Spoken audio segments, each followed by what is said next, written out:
Assalamualaikum warahmatullahi wabarakatuh. Yang terhormat Bapak Kepala SDN Mojo Trisno, Bapak Saiful SPD. Yang terhormat Bapak Ibu Dewan Guru SDN Mojo Trisno beserta staf dan karyawan.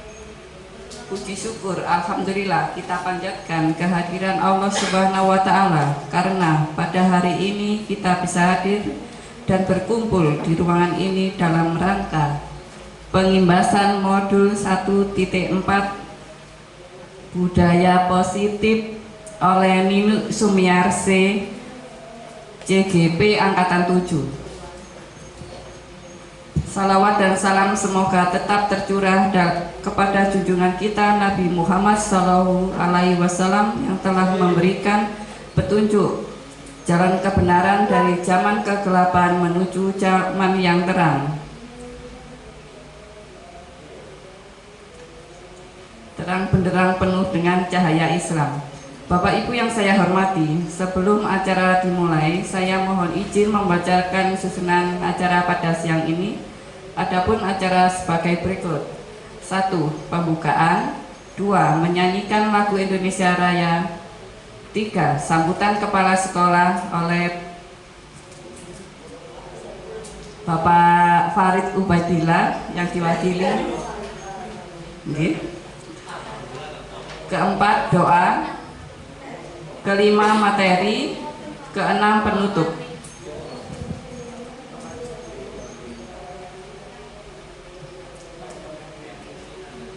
Pembukaan. Marilah kita mulai acara ini dengan membaca basmalah. Bismillahirrohmanirrohim. Semoga acara pada siang ini dapat berjalan dengan lancar. Amin.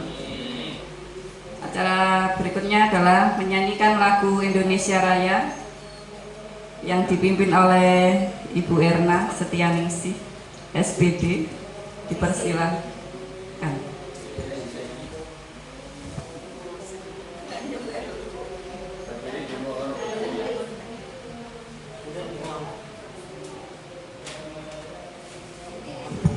Hadirin dimohon berdiri.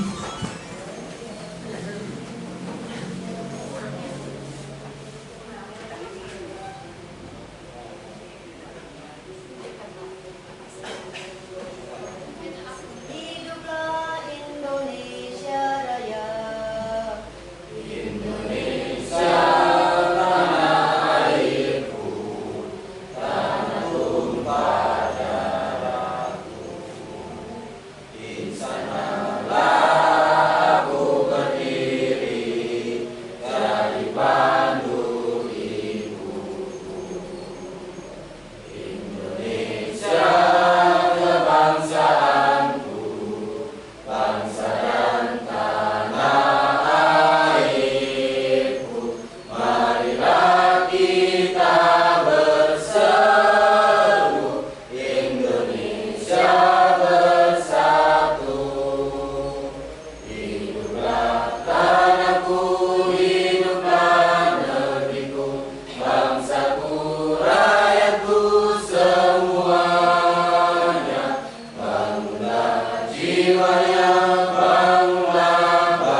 Hadirin diharapkan duduk kembali.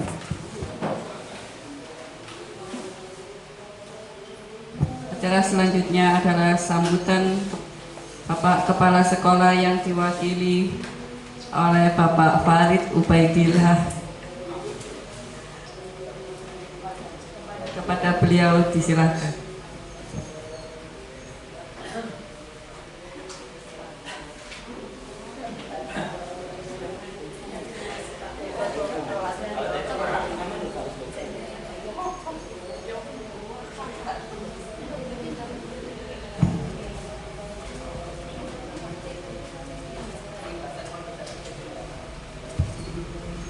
Assalamualaikum warahmatullahi wabarakatuh. Alhamdulillahirabbil alamin wassalatu wassalamu ala asrofil anbiya'i wal mursalin sayyidina Maulana Muhammadin wa ala alihi washabbihi ajmain, amma ba'd. Bapak Ibu sekalian yang saya hormati, puji syukur kehadirat Allah Subhanahu wa taala sehingga kita dapat berkumpul hari ini dalam keadaan sehat walafiat untuk mengikuti pengimbasan modul 1.4 budaya positif yang dilaksanakan oleh Guru Nino Sumiarsih, guru penggerak, calon guru penggerak angkatan 7 ya. Salawat dan salam semoga tetap terlimpahkan kepada junjungan kita Nabi besar Muhammad SAW yang telah menunjukkan kita jalan kebenaran. Bapak Ibu sekalian yang berbahagia, alhamdulillah ini tadi dadaan ditunjuk mewakili kepala sekolah. Saya juga kurang tahu ini tadi. Ikut pantas dari kepala sekolah.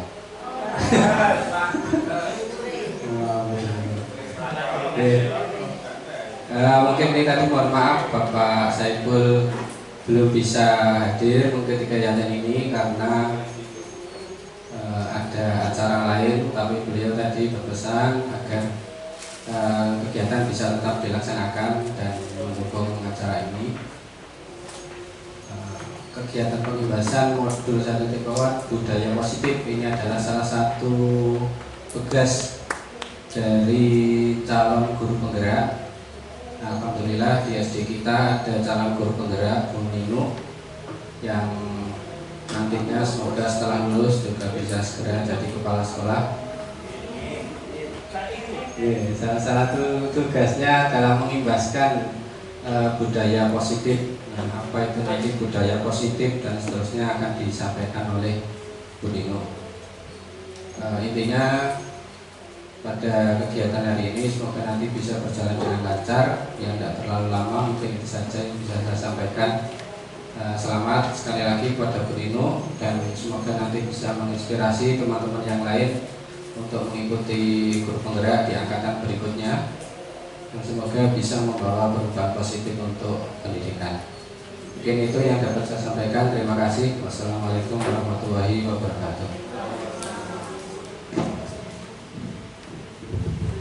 Terima kasih saya ucapkan kepada Bapak Farid Ubaidillah selaku wakil dari Bapak Kepala Sekolah. Selanjutnya adalah doa yang dipimpin oleh Bapak Salahuddin.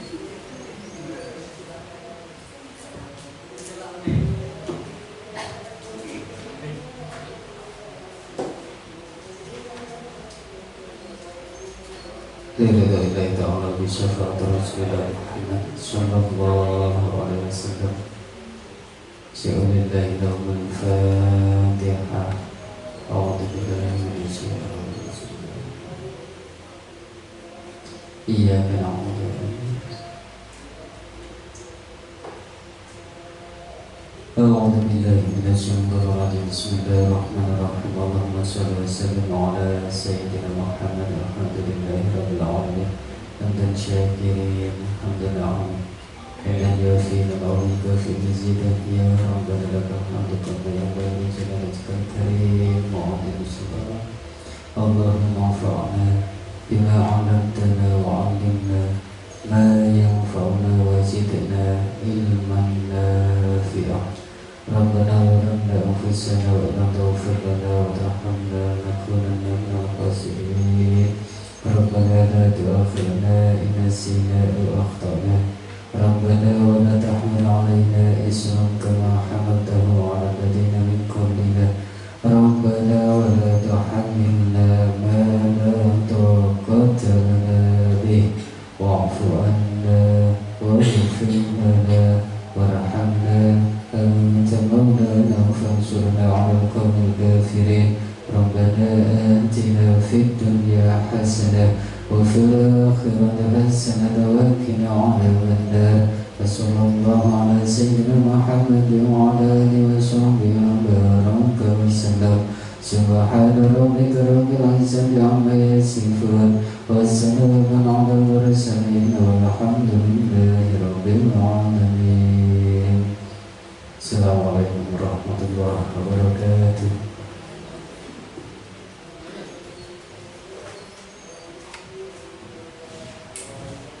Cara selanjutnya adalah materi kita pengimbasan modul 1.4 budaya positif oleh Ibu Nin Sumiarsi, calon guru penggerak angkatan 7.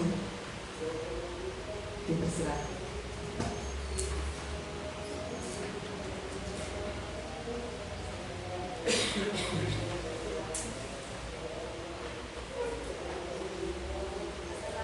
Warahmatullahi wabarakatuh. Terima kasih atas waktu yang telah diberikan kepada saya.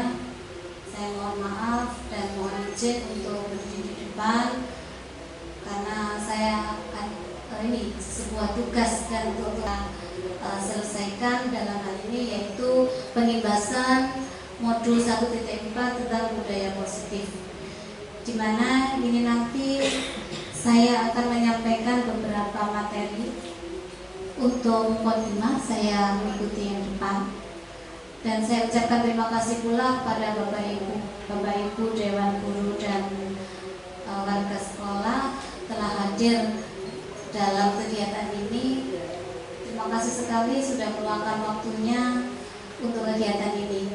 Ini adalah materi yang akan saya sampaikan dalam budaya positif, di mana dalam budaya positif nanti terdapat materi perubahan paradigma belajar, disiplin positif, motivasi perilaku manusia, kebutuhan dasar, posisi kontrol restitusi, keyakinan kelas, dan segitiga restitusi. Dalam pembelajaran saat ini Bapak Ibu, kita diwajibkan sebagai guru bahwa pembelajaran di kelas itu harus berpihak pada siswa, di mana kita nanti ini akan berpedoman kepada Ki Hajar Dewantara. Salah satunya beliau berpendapat bahwa perbandingan dengan hidup, kita ambil contoh perbandingan dengan hidup tumbuh-tumbuhan seorang petani yang menanam padi misalnya hanya dapat menuntut tumbuhnya padi. Ia dapat memperbaiki kondisi tanah, memelihara tanaman padi, memberi pupuk dan air, membasmi ulat-ulat atau jamur yang mengganggu hidup tanaman padi dan lain sebagainya. Di mana di sini bahwa kita sebagai pendidik itu berkewajiban hanya menuntun murid kita untuk menuju sesuatu yang lebih baik atau sesuatu yang diinginkan sesuai dengan kodrat zaman dan kodrat alam. Kita dapat memahami bahwa sekolah kita ini diibaratkan sebagai tanah tempat bercocok tanam, sehingga guru harus mengusahakan sekolah jadi lingkungan yang menyenangkan, menjaga dan melindungi murid dari hal-hal yang tidak baik. Dengan demikian karakter murid-murid tumbuh dengan baik, di mana saat ini untuk karakter itu diharapkan siswa-siswa nanti itu memiliki profil pelajar Pancasila. Nanti akan tertuju ke sana Bapak Ibu. Di sini menurut Case Story meluruskan beberapa miskomunikasi tentang makna kontrol, di mana makna kontrol nanti itu ada 3 Bapak Ibu. Yang pertama adalah ilusi guru mengontrol murid. Pada tahap ini, pada dasarnya kita tidak dapat memaksa murid untuk berbuat sesuatu jikalau murid tersebut memilih untuk tidak melakukannya. Jadi di sini kita tidak boleh memaksa murid untuk melakukan sesuai dengan kehendak kita. karena kita berkewajiban hanya menuntun murid. Teori kontrol menyatakan bahwa semua perilaku memiliki tujuan, bahkan terhadap perilaku yang tidak disukai. Tidak disukai di sini adalah yang kita tidak sukai, tetapi murid itu sukai. Jadi kita tidak boleh memaksa bahwa murid itu harus mengikuti kita. Seperti itu Bapak Ibu Guru. Yang kedua adalah ilusi bahwa semua penguatan positif efektif dan bermanfaat.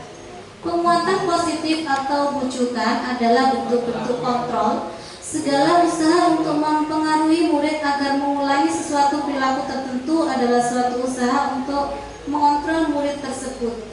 Sehingga di sini maksudnya adalah bahwa kita harus mempengaruhi murid itu agar menjadi perilaku yang lebih baik, walaupun seperti yang disampaikan di nomor 1 tadi tidak sesuai dengan apa yang kita inginkan. Yang ketiga yaitu ilusi bahwa kritik dan membuat orang merasa bersalah dapat menguatkan karakter seseorang. Kita apabila seseorang atau murid kita itu bersalah, maka kita akan istilahnya itu menunjukkan bahwa dia itu memang bersalah, menguatkan karakter tentang bersalahnya murid tersebut. Menggunakan kritik dan rasa bersalah untuk mengontrol murid menuju pada identitas gagal.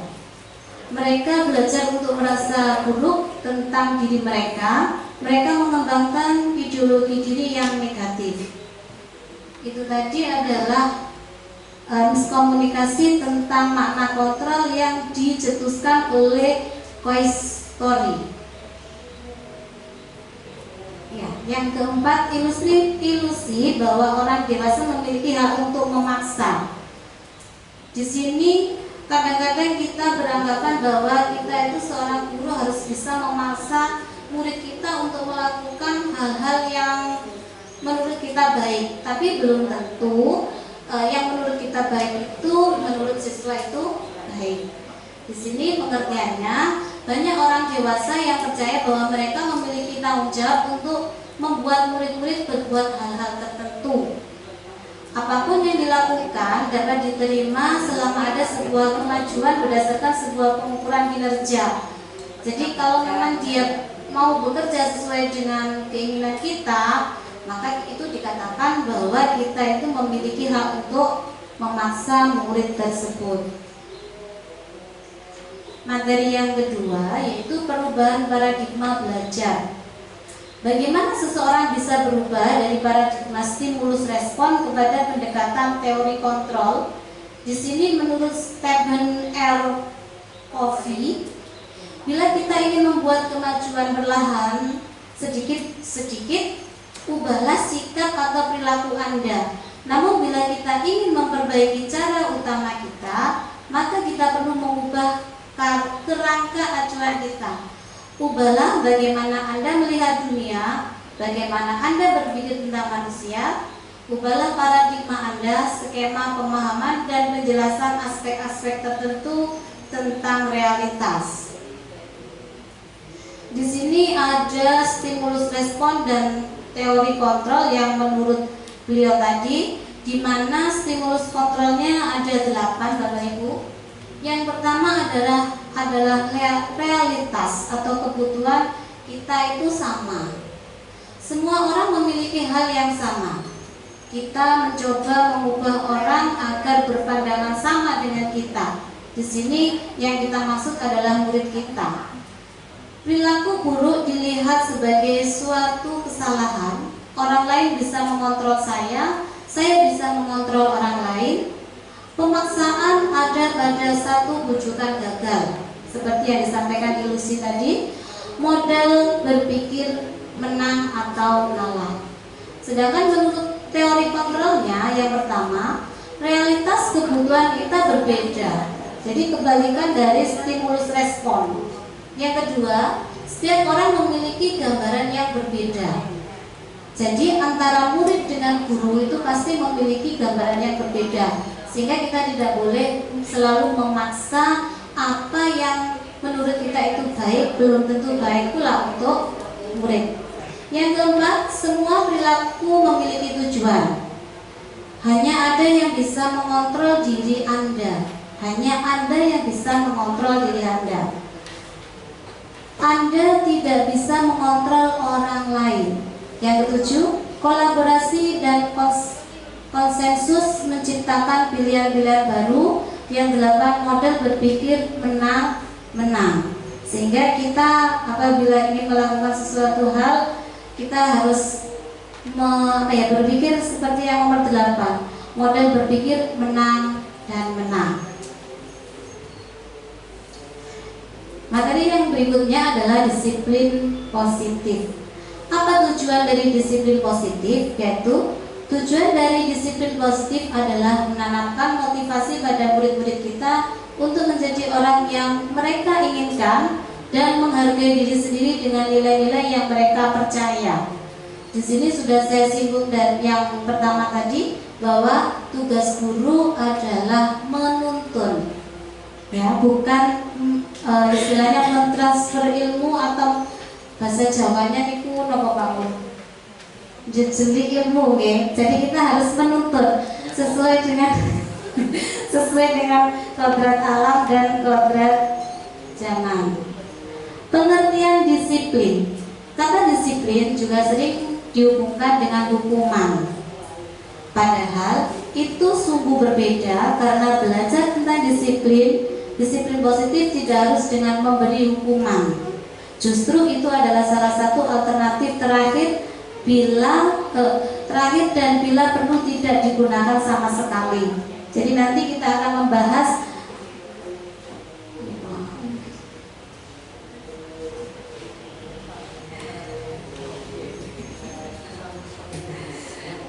terima kasih Pak Haris.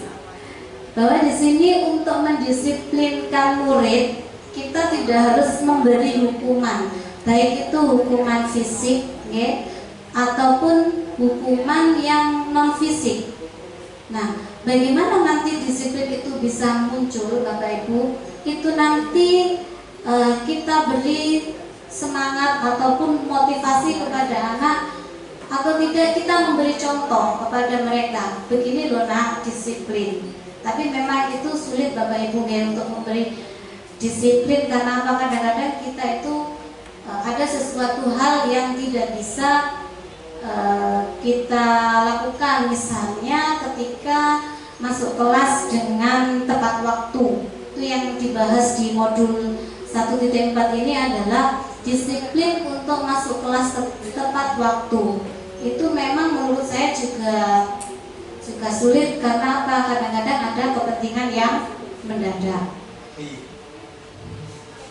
Dalam budaya kita, makna kata disiplin dimaknai menjadi sesuatu yang dilakukan seseorang pada orang lain untuk mendapatkan kepatuhan. Kita cenderung menghubungkan kata disiplin dengan ketidaknyamanan. Biasanya kalau anak tidak disiplin, maka nanti akan kita hukum sehingga anak tersebut tidak memiliki rasa nyaman. Untuk menciptakan murid yang merdeka, syarat utamanya adalah harus ada disiplin yang kuat. Disiplin yang dimaksud adalah disiplin diri yang memiliki motivasi internal. Motivasi internal itu motivasi dalam diri seorang itu sendiri. Jika kita tidak memiliki motivasi internal, maka kita memerlukan pihak lain untuk mendisiplinkan kita atau memotivasi eksternal. Berarti motivasi itu berasal dari luar atau dari orang lain. Karena bukan dari dalam kita sendiri. Jadi disiplin itu bisa dari diri kita sendiri atau bisa dari motivasi eksternal. Mungkin dari Bapak Ibu cara mendisiplinkan muridnya, sehingga nanti, tapi harapannya nanti jangan sampai memberi suatu hukuman karena hukuman itu merasa dia tidak nyaman. Di sini menurut Dian Kosen dalam bukunya, kata disiplin juga berasal dari akar kata yang sama dengan disiplin atau murid atau pengikut. Untuk menjadi seorang murid atau pengikut, seseorang harus paham betul alasan mengapa mereka mengikuti suatu aliran atau ajaran tertentu, sehingga motivasi yang terbangun adalah motivasi intrinsik, bukan motivasi ekstrinsik. Jadi motivasi dari dirinya sendiri. Kalau bisa, disiplin itu dari dirinya sendiri, bukan dari orang lain. Dengan kata lain, disiplin diri juga mempelajari bagaimana cara kita mengontrol diri kita dan bagaimana menguasai diri untuk memilih tindakan yang mengacu pada nilai-nilai yang kita hargai agar tercapai tujuan mulia yang diinginkan. Sehingga disiplin itu intinya nanti dengan disiplin kita bisa mencapai tujuan yang kita inginkan. Seseorang yang memiliki disiplin diri berarti mereka bisa bertanggung jawab terhadap apa yang dilakukan karena mereka mendasarkan tindakan mereka pada nilai-nilai kebijakan universal. Apa itu kebijakan universal? Nanti kita bahas pada sesi ini, Bapak Ibu. Nilai-nilai kebajikan universal. Nilai-nilai ini merupakan payung besar dari sikap pada perilaku kita, atau nilai-nilai ini merupakan fondasi kita berperilaku. Nilai-nilai kebajikan adalah sifat-sifat positif manusia yang merupakan tujuan mulia yang ingin dicapai setiap individu. Di sini nanti ada 6 nilai-nilai kebijakan universal. Yang pertama yang kita gembor-gemborkan saat ini yaitu profil pelajar Pancasila. Yang kedua adalah IPO, Primary Years Program, bahasa Inggris. Di situ Bapak Ibu tentang profil pelajar Pancasila sudah tidak asing lagi ya. Kemudian yang kedua itu PYP, di mana sikap murid itu nanti yang kita istilahnya kita giring itu nanti harus bertoleransi, memiliki rasa hormat, integritas, mandiri, menghargai, antusias, empati, keingintahuan, kreativitas, kerjasama, percaya diri, dan komitmen. Yang ketiga adalah 9 pilar karakter. 9 pilar di sini juga termasuk dari kebijakan universal. Yang keempat, petunjuk seumur hidup dan keterampilan hidup. Di mana yang keempat ini memiliki petunjuk seumur hidup dan keterampilan hidup ini memiliki dua poin, yaitu untuk keterampilan hidup dan petunjuk hidup. Yang kelima adalah the safe essential virtues. Mana Pak Haris? Bahasa Inggris. Maaf ya Bapak Ibu. Ini adalah yang kelima. Apa itu yang termasuk hal tersebut? Yaitu empati, suara hati, kontrol diri, rasa hormat, kebaikan, toleransi, dan keadilan. Yang keenam yaitu project nilai-nilai kebajikan. Ini nanti bisa Bapak Ibu copy ya. Nah, ini materi yang berikutnya. Motivasi perilaku manusia. Dian Van Consent dalam bukunya menyatakan ada 3 motivasi perilaku manusia. Yang pertama, untuk menghindari ketidaknyamanan atau hukuman. Ini adalah tingkat terendah dari motivasi perilaku manusia. Biasanya orang yang memotivasi perilakunya untuk menghindari hukuman atau ketidaknyamanan akan bertanya, apa yang akan terjadi apabila saya tidak melakukannya. Itu biasanya dilakukan anak-anak ketika tidak mengerjakan tugas. Bu, apa kalau hukumannya kalau saya tidak mengerjakan tugas? Biasanya seperti itu. Motivasi perilaku manusia yang kedua adalah untuk mendapatkan imbalan atau penghargaan dari orang lain. Jadi motivasi murid kita itu untuk perilaku hidup agar menjadi lebih baik itu biasanya untuk mendapatkan imbalan atau penghargaan dari orang lain, terutama di sini adalah guru. Ya, mungkin itu penghargaannya berupa pujian atau motivasi. Ya. Dalam hal ini satu tingkat di atas motivasi yang pertama tadi, Bapak Ibu. Di sini orang berperilaku untuk mendapatkan imbalan atau penghargaan dari orang lain. Orang dengan motivasi ini akan bertanya apa yang akan saya dapatkan apabila saya melakukannya. Kalau yang pertama tadi berbeda ya Bapak Ibu. Apa yang akan terjadi jika saya tidak melakukannya? Kalau ini, apa yang akan saya dapatkan apabila saya melakukannya? Mereka melakukan sebuah tindakan untuk mendapatkan pujian dari orang lain yang menurut mereka penting dan mereka letakkan dalam dunia berkualitas mereka. Mereka juga melakukan sesuatu untuk mendapatkan hadiah, pengakuan atau imbalan. Motivasi ini juga bersifat eksternal karena ini dari orang lain, mungkin dari anggota keluarga atau kalau di kelas kita adalah dari gurunya. Yang ketiga, motivasinya adalah untuk menjadi orang yang mereka inginkan dan menghargai diri sendiri dengan nilai-nilai yang mereka percaya. Ini yang paling istimewa Bapak Ibu, motivasi yang ketiga ini.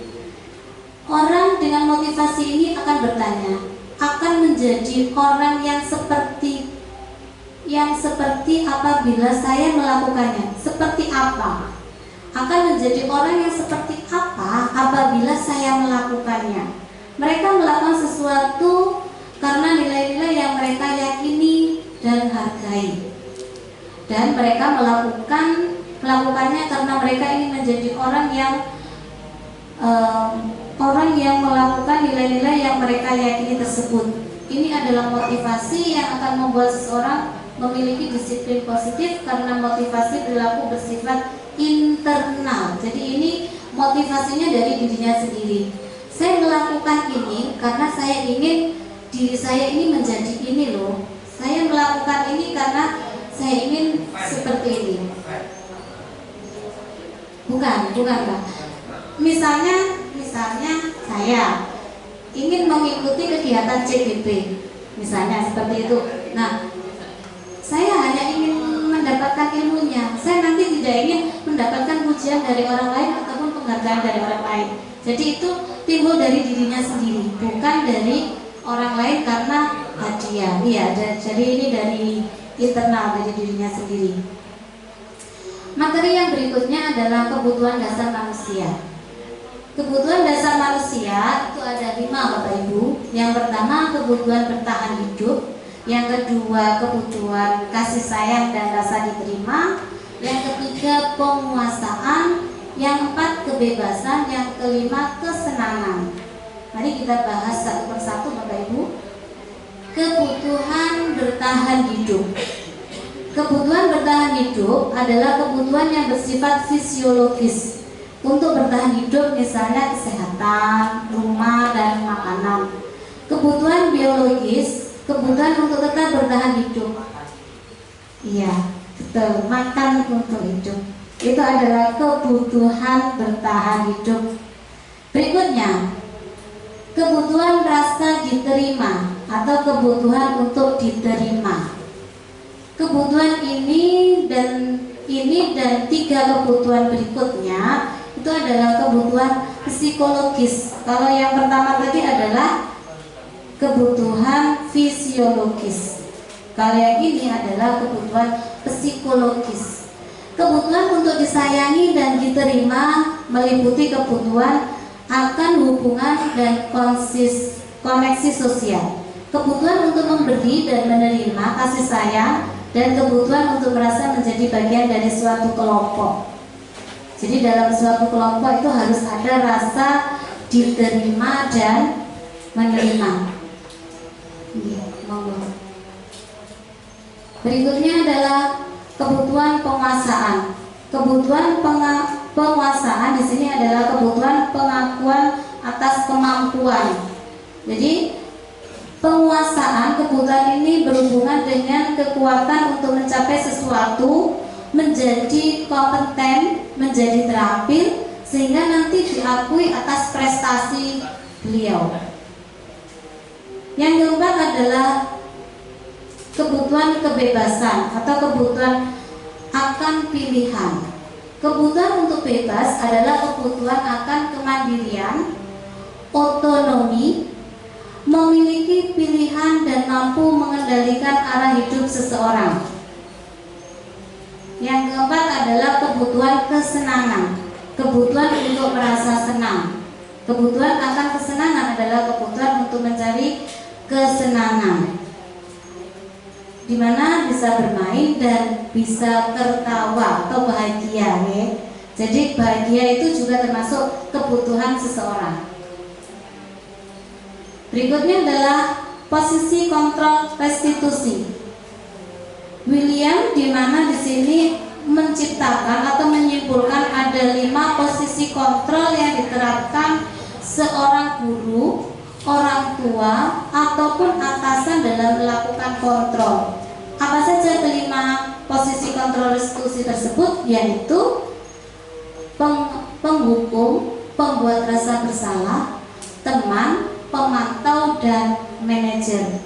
Nah, ini nanti Bapak Ibu ada di posisi bagian mana? Apakah di posisi pertama sebagai penghukum atau penguat rasa bersalah, atau sebagai teman, atau pemantau dan manajer? Penghukum. Seorang penghukum bisa menggunakan hukuman fisik maupun verbal. Orang-orang yang menjalankan posisi penghukum senantiasa mengatakan bahwa sekolah memerlukan sistem atau alat yang dapat lebih menekan murid-murid lebih dalam lagi. Guru-guru yang menerapkan posisi penghukum akan berkata, ini biasanya yang kita ucapkan, ya Bapak Ibu, patuhi aturan saya, atau awas loh kalau kalian tidak mematuhi peraturan saya. Kamu selalu saja salah, nak. Nah, itu termasuk salah satu perkataan dari penghukum. Guru seperti ini senantiasa percaya hanya ada satu cara agar pembelajaran bisa berhasil, yaitu dengan cara dia. Saya masih ingat waktu itu ketika mengerjakan matematika. Makanya ketika saya menjadi seorang guru, Bu, saya mengerjakan matematika itu dengan cara seperti ini. Saya persilahkan, tetapi dengan konsekuensi dia bisa menjelaskan dari mana asal dia bisa melakukan cara seperti itu. Jadi tidak harus, kalau saya dulu ada seperti ini, Bu, sampai harus mengikuti cara saya. Nah, kalau bisa berilah kebebasan kepada anak tersebut untuk berkreasi mencari cara yang menurut mereka itu lebih mudah. Pembuat merasa bersalah. Pada posisi ini biasanya guru akan bersuara lebih lembut. Pembuat rasa bersalah akan menggunakan keheningan yang membuat orang lain merasa tidak nyaman, bersalah atau rendah diri. Kata-kata yang biasanya kita ucapkan adalah, Ibu sangat kecewa sekali dengan kamu, nak. Berapa kali Bapak harus memberitahu kamu, ya, selalu saja telat. Nah, itu adalah kata-kata pembuat merasa bersalah. Di posisi ini murid akan memiliki penilaian diri yang buruk tentang diri mereka. Mereka merasa tidak berharga dan telah mengecewakan orang-orang yang disayangi dengan perkataan yang seperti tadi. Yang berikutnya adalah teman. Guru pada posisi ini tidak akan menyakiti murid, namun akan tetap berupaya mengontrol murid melalui persuasi. Posisi teman pada guru biasa negatif ataupun positif. Positif di sini berupa hubungan baik yang terjalin antara guru dan murid karena mereka merasa disayangi. Guru di posisi teman menggunakan hubungan baik dengan humor. Untuk mempengaruhi seseorang, mereka akan berkata, ayo bantulah demi bapak, ya, ayo bantulah demi ibu, ayo ingat tidak bantu bapak selama ini kamu, ya. Nah, itu adalah kata-kata teman. Tetapi di sini pada posisi kontrol teman ini ada sisi negatifnya, yaitu dari posisi teman, bila suatu saat guru tersebut tidak membantu, maka murid akan kecewa dan berkata, "Saya pikir Bapak teman saya." Murid merasa kecewa dan tidak mau lagi berusaha. Hal ini yang mungkin timbul adalah murid yang akan bertindak untuk guru-guru tertentu. Biasanya guru kelas ya. Dan tidak untuk guru lain. Murid akan tergantung pada guru tertentu itu saja. Yang keempat adalah pemantau. Memantau berarti mengawasi. Pada saat ini kita mengawasi, kita bertanggung jawab atas perilaku orang-orang yang kita awasi. Posisi pemantau berdasarkan pada peraturan-peraturan dan konsekuensi dengan menggunakan sanksi atau konsekuensi sebagai seseorang yang menjalankan posisi pemantau. Perkataannya di sini adalah peraturannya apa yang telah kamu lakukan. Itu adalah perkataan untuk pemantau. Yang terakhir adalah manajer. Posisi terakhir adalah manajer, adalah posisi di mana guru tersebut guru berbuat sesuatu bersama dengan murid, mempersilahkan murid mempertanggungjawabkan perilakunya. Nah, dari kelima restitusi kontrol tadi, posisi ibu atau bapak pada posisi yang mana? Sebagai teman, sebagai manajer, atau sebagai pemantau, atau sebagai penghukum? Kalau saya, Bapak Ibu, jujur, pertama itu saya menjadi penghukum dan sebagai teman. Tetapi dalam modul ini nanti kami nanti diharapkan untuk menjadi yang terakhir, yaitu menjadi manajer, di mana nanti anak-anak memiliki rasa tanggung jawabnya sendiri. Keyakinan kelas. Ini adalah materi berikutnya Bapak Ibu.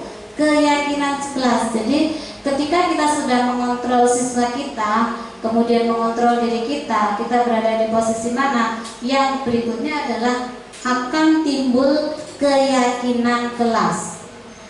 Nilai-nilai keselamatan atau kesehatan inilah yang kita sebut sebagai suatu keyakinan, yaitu nilai-nilai kebajikan universal yang disepakati secara tersirat dan tersurat. Jadi keyakinan kelas ini nanti akan menuju ke menuju kesepakatan kelas. Nilai kebajikan menekankan pada keyakinan seseorang akan lebih memotivasi seseorang dari dalam. Jadi tidak memotivasi dari luar atau eksternal. Nilai-nilai kebajikan bahwa menekankan pada keyakinan seseorang akan lebih memotivasi seseorang dari dalam. Seseorang akan lebih tergerak dan bersemangat untuk menjalankan keyakinan daripada hanya sekedar mengikuti serangkaian peraturan tertulis tanpa makna. Jadi di sini keyakinan kelas itu nanti akan menjadi istilahnya akan timbul dari siswa itu sendiri. Istilahnya nanti kalau kita membuat suatu kesepakatan itu bukan dari pihak guru saja. Kalau dari pihak guru itu nanti bukan berbunyi kesepakatan, tetapi berbunyi peraturan kelas. Pembentukan keyakinan sekolah atau kelas ada beberapa tahap. Yang pertama, keyakinan kelas bersifat lebih abstrak daripada peraturan. Yang kedua, keyakinan kelas berupa pertanyaan-pertanyaan universal. Yang ketiga, pernyataan keyakinan kelas senantiasa dibuat dalam bentuk positif. 4. Keyakinan kelas hendaknya tidak terlalu banyak sehingga mudah diingat dan dipahami oleh semua warga kelas. Keyakinan kelas sebaiknya sesuatu yang tidak diterapkan di lingkungan tersebut. Semua warga kelas hendaknya ikut berkontribusi dalam pembuatan keyakinan kelas lewat kegiatan curah pendapat, atau kita buat sebuah diskusi di sini Bapak Ibu. Bersedia meninjau kembali keyakinan kelas dari waktu ke waktu. Jadi kesepakatan kelas tahun kemarin atau semester kemarin kita tinjau, kemudian kita buat lagi atau kita ubah kembali di semester berikutnya atau di tahun berikutnya. Yang ketiga adalah segitiga restitusi. Nah, ini adalah materi terakhir Bapak Ibu, yaitu segitiga restitusi, di mana segitiga restitusi ini memiliki 3 langkah. Yang pertama, menstabilkan identitas. Yang kedua, validasi tindakan yang salah. Yang ketiga, menanyakan keyakinan. Jadi ini apabila anak-anak mengalami suatu masalah, jadi kita tidak langsung memvonis mereka itu kamu salah nak. Nah, bagaimana untuk melakukan tindakan segitiga restitusi pada anak yang bersalah, yaitu kita melakukannya dengan 3 tahap yang tadi. Yang pertama, menstabilkan identitas. Bagian dasar dari segitiga bertujuan untuk mengubah identitas anak dari orang yang gagal karena melakukan kesalahan menjadi orang yang sukses. Anak yang melanggar peraturan karena sedang mencari perhatian adalah anak yang sedang mengalami kegagalan. Mungkin di sini mengalami kegagalannya itu atau permasalahannya itu di rumah, kemudian dibawa ke sekolah. Menstabilkan identitas di sini dengan cara menanyakan kalimat-kalimat secara berikut. Berbuat salah itu tidak apa-apa. Tidak ada manusia yang sempurna. Saya juga pernah melakukan kesalahan seperti itu. Kata-kata ini dilakukan pada menstabilkan identitas. Berikutnya, langkah yang kedua adalah validasi tindakan yang salah. Setiap tindakan kita dilakukan dengan suatu tujuan, yaitu memenuhi kebutuhan dasar. Kalau kita memahami kebutuhan dasar apa yang mendasari sebuah tindakan, kita akan bisa menemukan cara-cara paling efektif untuk memenuhi kebutuhan tersebut. Di sini ada kata-kata yang bisa kita sampaikan dalam tahap kedua ini, yaitu padahal kamu bisa melakukan yang lebih buruk dari ini ya. Ya, jadi jangan disampaikan padahal kamu bisa melakukan hal yang lebih baik loh nak dari ini ya, tetapi kita balik, kamu bisa melakukan hal yang lebih buruk dari ini. Kemudian kamu pasti punya alasan mengapa kamu melakukan hal-hal itu. Kamu patut bangga pada dirimu sendiri karena kamu telah melindungi sesuatu yang penting buatmu. Jadi di sini kita tanyakan alasan mengapa anak tersebut melakukan suatu tindakan yang salah. Restitusi tidak menyarankan guru bicara ke murid bahwa melanggar aturan adalah sikap yang baik. Tetapi dalam restitusi guru harus memahami alasannya. Jadi dalam memihak tahap kedua ini kita harus menanyakan mengapa anak tersebut melakukan kesalahan tersebut. Langkah yang terakhir adalah menanyakan keyakinan. Teori kontrol menyatakan bahwa kita pada dasarnya termotivasi secara internal. Ketika identitas sukses telah tercapai, yang langkah pertama, dan tingkah laku yang salah telah divalidasi di langkah kedua, maka anak akan siap untuk dihubungkan dengan nilai-nilai yang dia percayai. Misalnya di sini nilai-nilai yang kita percayai yaitu pada profil pelajar Pancasila, di mana kata-kata yang bisa kita sampaikan kepada anak-anak adalah apa nilai-nilai umum yang kita telah sepakati. Mungkin disepakati di kelas nilai kedisiplinan. Ada anak yang misalnya telat berangkat sekolah seperti itu, nah itu adalah masuk pada nilai kedisiplinan. Apa bayangan kita tentang kelas yang ideal? Kamu mau jadi orang yang seperti apa? Itu adalah kata-kata untuk tahap ketiga. Kebanyakan anak akan menyatakan di sini, penting untuk menanyakan ke anak kehidupan seperti apa yang mereka inginkan. Ini pada tahap ketiga. Misalnya ada anak yang bersalah, tahap pertama, kedua sudah kita lakukan. Tahap yang ketiga itu kita tanya, kalau kamu terus melakukan hal seperti ini, kamu mau menjadi yang seperti apa nanti? Apakah kamu ingin menjadi orang sukses? mereka pasti menjawab iya. Tetapi mereka tidak mengerti bagaimana cara menjadi orang yang sukses. Nah, ini adalah tugas guru untuk membantu dengan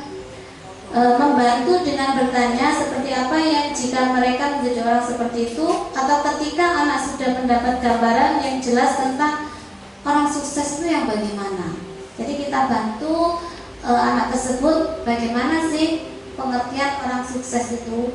Apakah orang sukses itu harus menjadi orang kaya?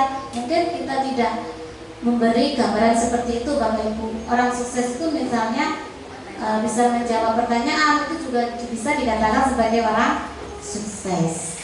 Ya Bapak Ibu, ini adalah implementasi keyakinan kelas yang telah saya laksanakan dengan langkah-langkah sebagai berikut. Yang pertama adalah guru menyampaikan tujuan dibuatnya keyakinan kelas. Yang kedua, siswa berdiskusi untuk membuat keyakinan kelas. Yang ketiga, siswa menempel hasil diskusi dari keyakinan kelas yang telah mereka sepakati. Ini adalah dokumentasi dari implementasi keyakinan kelas yang telah saya laksanakan. Dan yang pertama itu siswa melakukan diskusi tentang keyakinan kelas yang akan mereka buat. Yang kedua adalah mereka menempel hasil diskusi dari keyakinan kelas yang telah mereka buat. Implementasi yang berikutnya adalah implementasi tentang segitiga diskusi yang sudah saya lakukan dengan siswa saya. Di sini Bapak Ibu nanti bisa melihat di channel YouTube saya. Ini adalah implementasi dari segitiga restitusi yang saya lakukan, di mana nanti segitiga restitusi itu nanti akan melalui 3 tahap.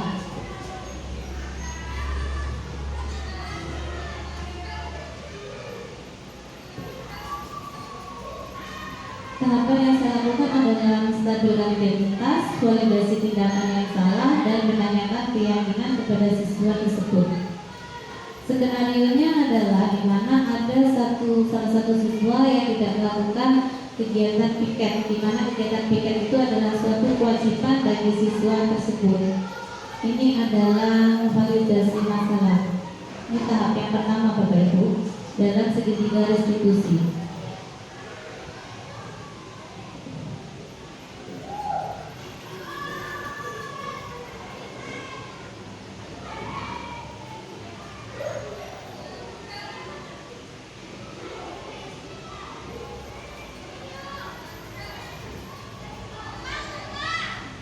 Ini nanti juga bisa Bapak Ibu saksikan atau Bapak Ibu tonton di channel YouTube saya sebagai pengumpulan tugas dari guru penggerak.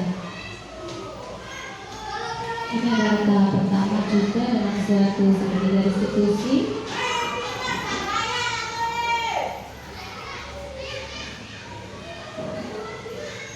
Nah, ini adalah menstabilkan identitas.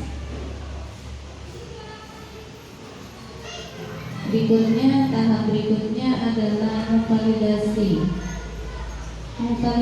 tindakan yang salah, di mana di situ guru menanyakan tentang alasan mengapa dia melakukan kegiatan tersebut.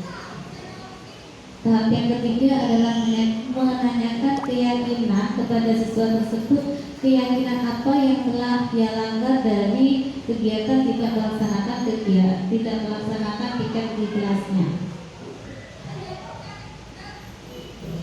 Dalam tahap yang terakhir ini, selain mengetahui keyakinan kelas, guru juga menanyakan apakah siswa tersebut nanti bisa menyelesaikan masalah ini dengan baik, dan apakah siswa tersebut mau.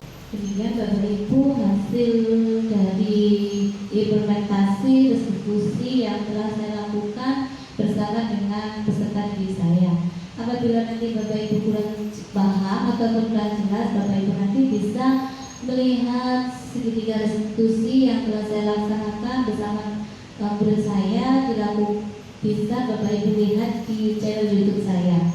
Demikian Bapak Ibu untuk segitiga restitusinya. Refleksi dari kegiatan ketika saya sudah melaksanakan keyakinan kelas dan implementasi segitiga institusi, yaitu saat ini siswa saya lebih percaya diri dan lebih bertanggung jawab dengan apa yang telah mereka lakukan.